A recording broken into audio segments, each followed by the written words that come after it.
Hey, so today we're going to watch a video on pediatric drowning. We're going to go over some of the hand-heavy stuff, some crew resource management, and kind of going over how the scene should be choreographed for a cardiac arrest in a pediatric patient that has drowned.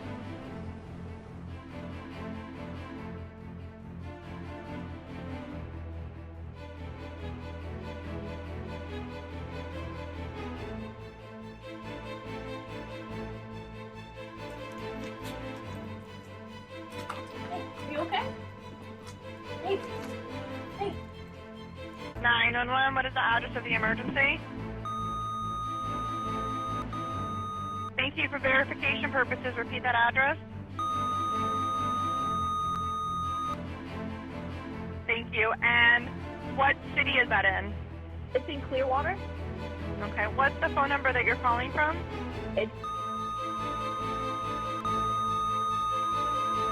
Thank you. Tell me exactly what happened. I found my son in the pool. I think he was...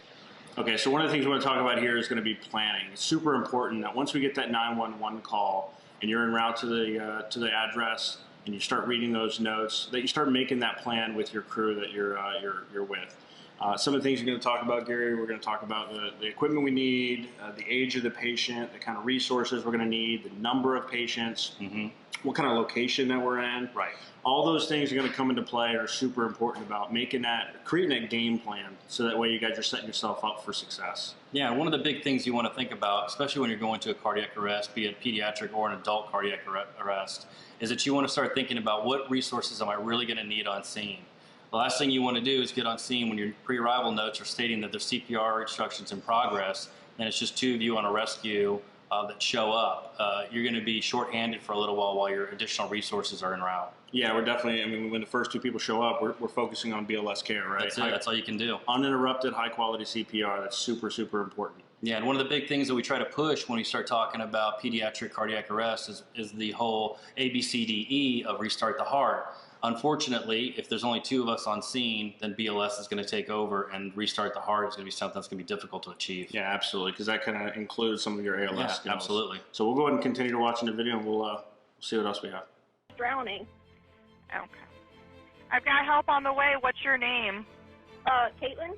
Caitlin, my name is Andrea. I want you to stay on the phone with me. We're going to help him together, okay? Are you with him right now? I am. He's not moving. Okay. He's not doing anything. All right, Caitlin. How old is he? He's 4. Okay. I need to verify, is he awake? No, he's not doing anything. I don't think he's breathing. Okay. All right, Caitlin. I'm going to help you help him, okay? Just stay on the line with me. All right. And is you say he's out of the water? He's out of the water. Okay. I'm on the back patio. The back patio? Okay. All right. Does he have any injuries? No, I don't think so. Okay. Is he completely alert? No. Okay. Okay. All right. Listen carefully. I'm sending the paramedics to help you now. Stay on the line. I'll tell you exactly what to do next. Okay. Okay? All right. If there's a defibrillator available, send someone to get it now in case we need it later. I don't have one. That's okay. Are you still right by him now? Yes. Listen carefully. Lay him flat on his back on the ground and remove any pillows. Okay. I want you to kneel next to him and look in his mouth for food or vomit. Is there anything in his mouth? I don't think so. There's some water. Okay. Place your hand on his forehead and your other hand under his neck, and carefully tilt the head back and put your ear next to his mouth. Can you feel or hear any breathing? No. Okay. I'm going to tell you how to give mouth-to-mouth. I want you to pinch his nose closed and completely cover his mouth with your mouth, then blow 2 regular breaths into the lungs, about 1 second each, just enough to make the chest rise with each breath. Okay. Did you feel air going in and out? Yeah. Okay, listen carefully. I'm going to tell you how to do chest compressions. Make sure he's flat on his back on the ground. Okay. Place the heel of your hand on the breastbone in the center of the chest, right between the nipples. Do you understand me so far? Yeah. Push down about 2 inches with only the heel of one hand touching the chest. You're going to pump the chest hard and fast, at least twice per second. Let the chest come all the way up between pumps. Tell me when you're done.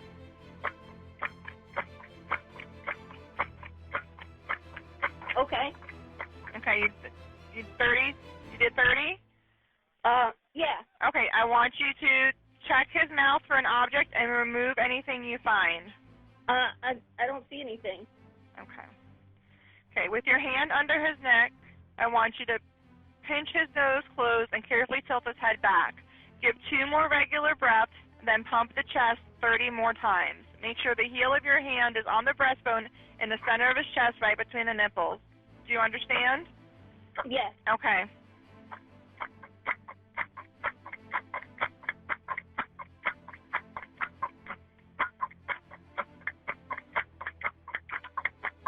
All right, I did 30. Okay, from now on, give him 2 breaths, then 30 pumps, 2 breaths, then 30 pumps.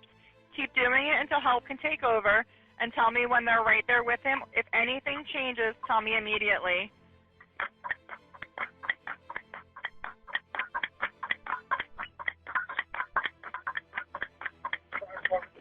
They're here. Okay, they're going to take over from here. You did a great job. I got you, ma'am. Thank you. What's going on? I found him in the pool. Let's check for pulse real quick. No Got pulse, no pulse? no breathing. No breathing. All right, I'm gonna start compressions. I'm gonna start at 30 to 2 right now until you get everything set up.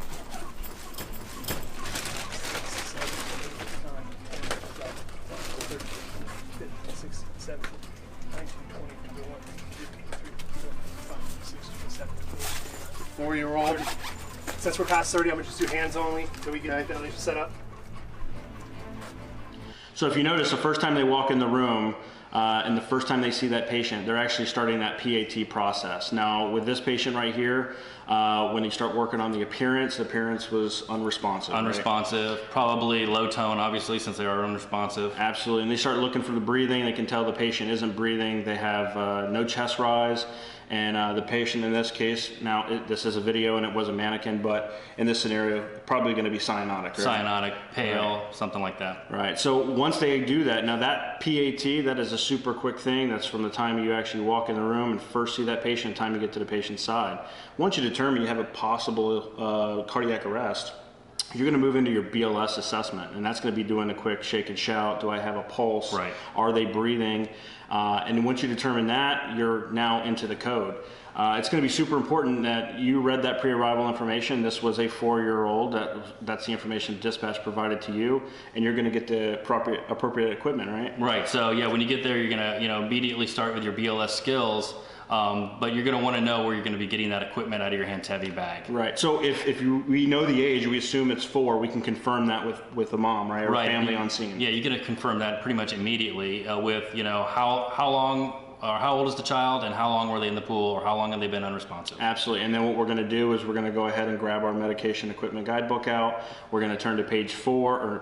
We're going to turn to age 4, and we're going to start using that as our tool that has all the information that we need in it, right? It has all the drug dosages that we look down for the actual the milliliters. Milliliters, how much we're going to give, plus our dosages. Our dosages. It has our joules, right? And some important vital signs. So it has all that information that's super important for us to know. Right. Okay, I'm ready. All right, let's go ahead and do 2. We're gonna switch to 15 to 2 now that we got 2 people going. Okay. 6, 7, 8, 9, 10, 11, 12, 13, 14, 15. See if we can get those pads on. 3, 4, 5, 6, 7, 8, 9, 10, 11, 12, 13, 14, 15. 1, 2, 3, 4, 5, 6, 7, 8, 9, 10, 11, 12, 13, 14, 15. Keep a breath. 1, 2, 3, 4, 5, 6, 7, 8, 9, 10, 11, 12, 13, 14, 15. Okay. 1, 2, 3, 4, I'm getting 5, excellent 6, bag 7, compliance 8, right now, so I'm 9, going to leave 10, the pop-off 11, valve 12, enabled. 13, 14. You're going to be doing either hands-only CPR or 30 to 2 CPR like they were doing in the video.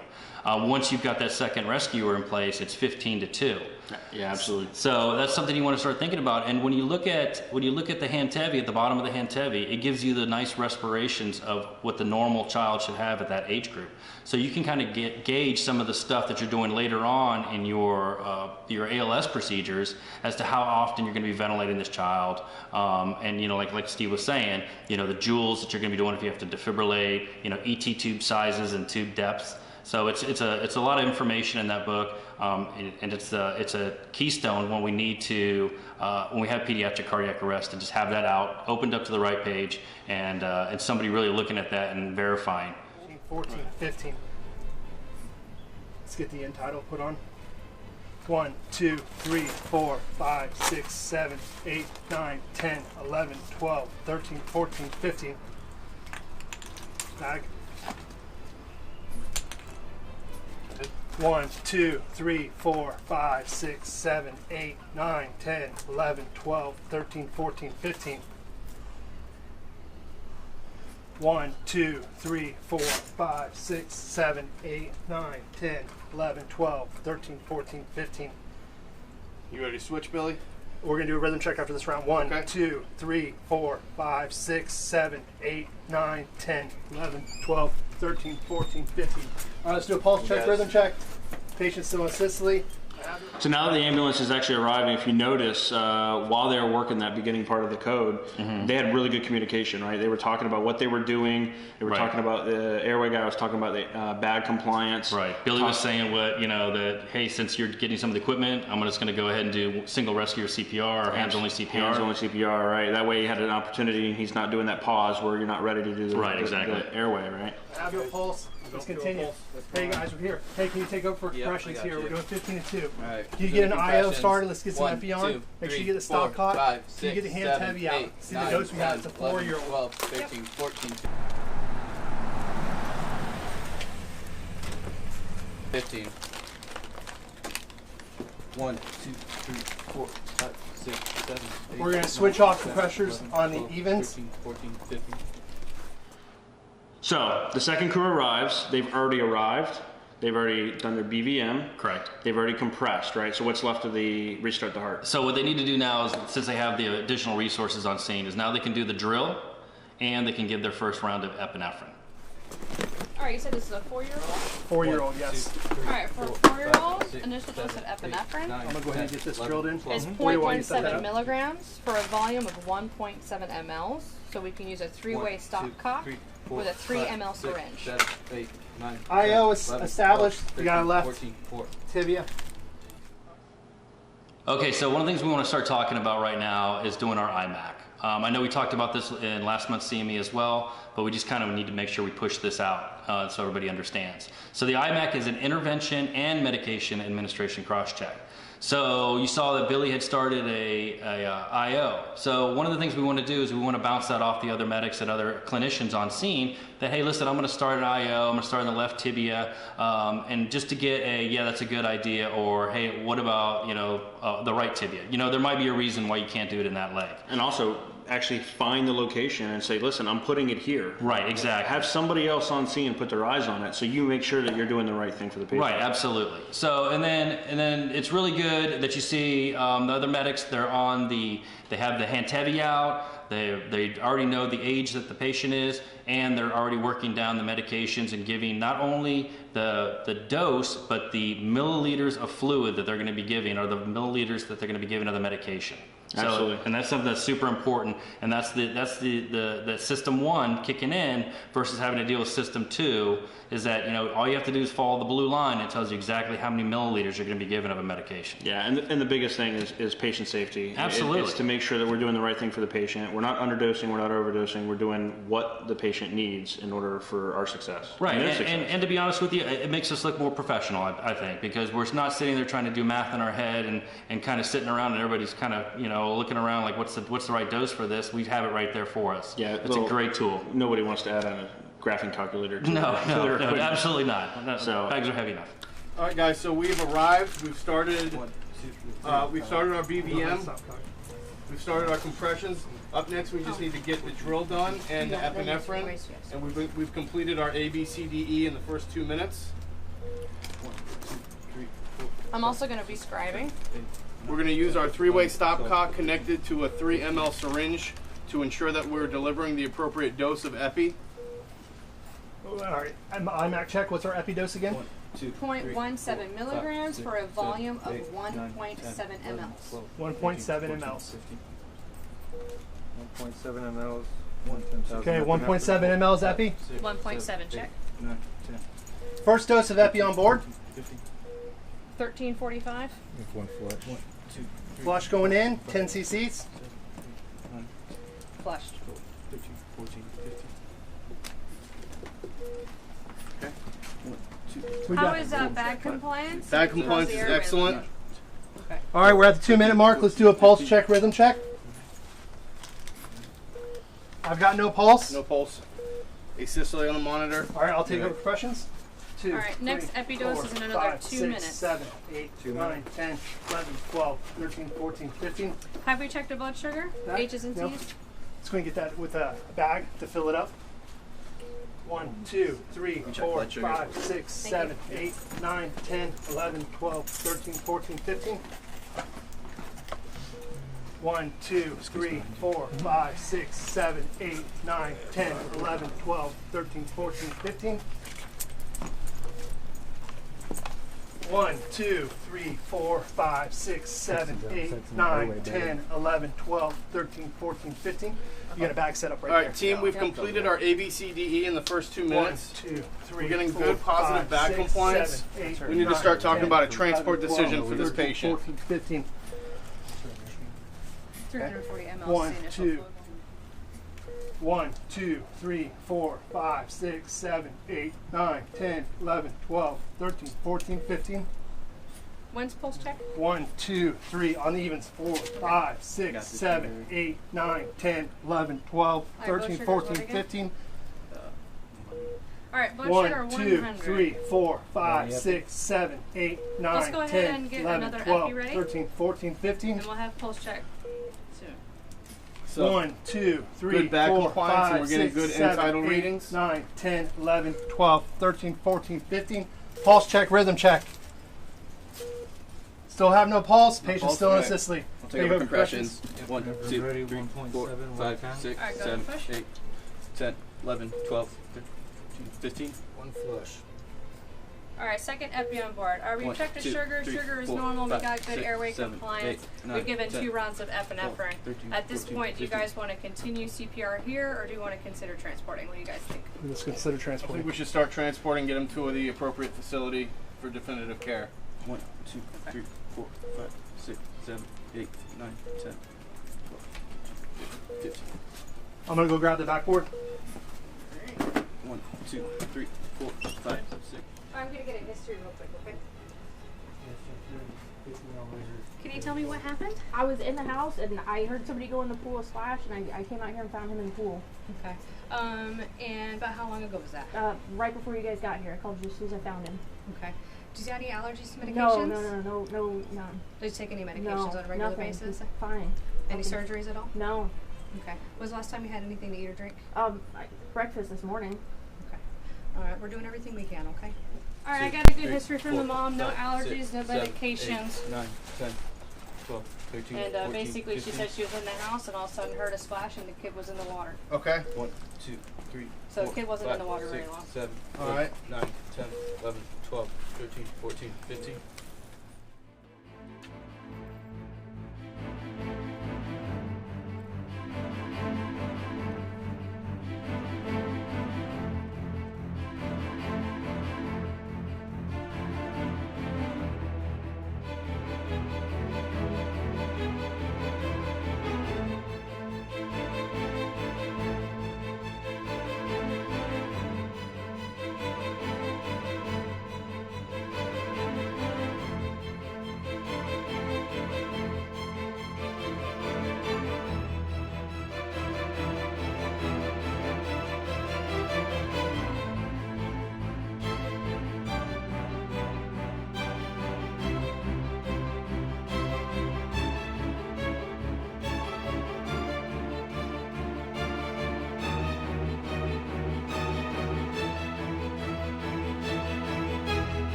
Okay, so that was our pediatric cardiac arrest drowning video that we did. I want to thank the clinicians that took part in that. I mean, it's a monumental task to put something like that together, and it's a lot of work, believe it or not.